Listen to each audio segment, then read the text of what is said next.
Η ιστορία της Βασιλόπιτας είναι μια ιστορία που συνέβηκε περίπου πριν από 1500 χρόνια στην πόλη Καισαρία της Καπαδοκίας στη Μικρά Ασία.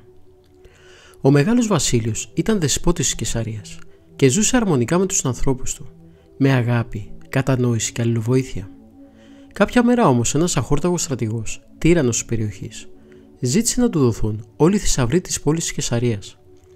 Αλλιώς θα πολιορκούσε την πόλη για να την κατακτήσει και να τη λαιλατήσει.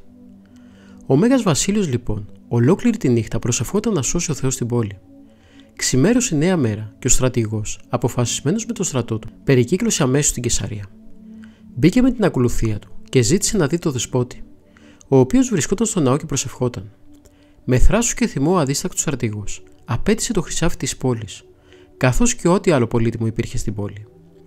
Ο Μέγας Βασίλειος λοιπόν απάντησε ότι οι άνθρωποι της πόλης του δεν είχαν τίποτα άλλο πέρα από πείνα και φτώχεια. Δεν είχαν να δώσουν τίποτα αξιόλογο στον άραπαγα στρατηγό. Ο στρατηγός με το που άκουσε αυτά τα λόγια θύμωσε ακόμη περισσότερο και άρχισε να απειλεί το Μέγα Βασίλειο ότι θα τον εξορίσει πολύ μακριά από την πατρίδα του ή και ακόμη μπορεί να τον σκοτώσει. Οι χριστιανοί της Καισαρίας αγαπούσαν πολύ το δεσπότη τους και θέλησαν να του βοηθήσουν.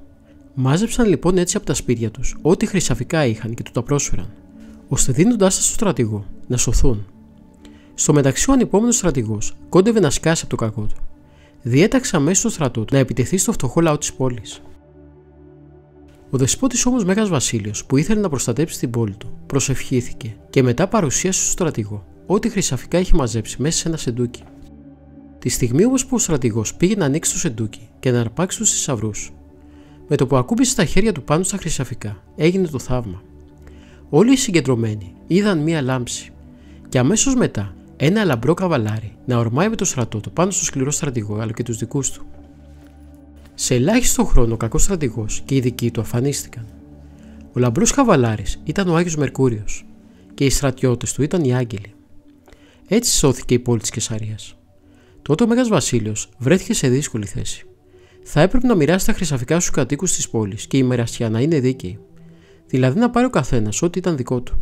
Αυτό όμως ήταν πολύ δύσκολο. Προσευχήθηκε έτσι λοιπόν ο Μέγας Βασίλειος και ο Θεός τον φώτισε τι να κάνει. Κάλεσε τους διακόνους και τους βοηθούς του και τους είπε να ζυμώσουν ψωμάκια, όπου μέσα στο καθένα ψωμάκι θα έβαζαν και λίγα χρυσαφικά. Όταν αυτά ετοιμάστηκαν, τα μοίρασε σαν ευλογία στους κατοίκους της πόλης της Καισαρίας. Στην αρχή όλοι παραξενεύτηκαν, μα η έκπληξή τους ήταν ακόμη μεγαλύτερη, όταν κάθε οικογένεια έκοβε το ψωμάκι αυτό και έβρισκε μέσα τα χρυσαφικά της.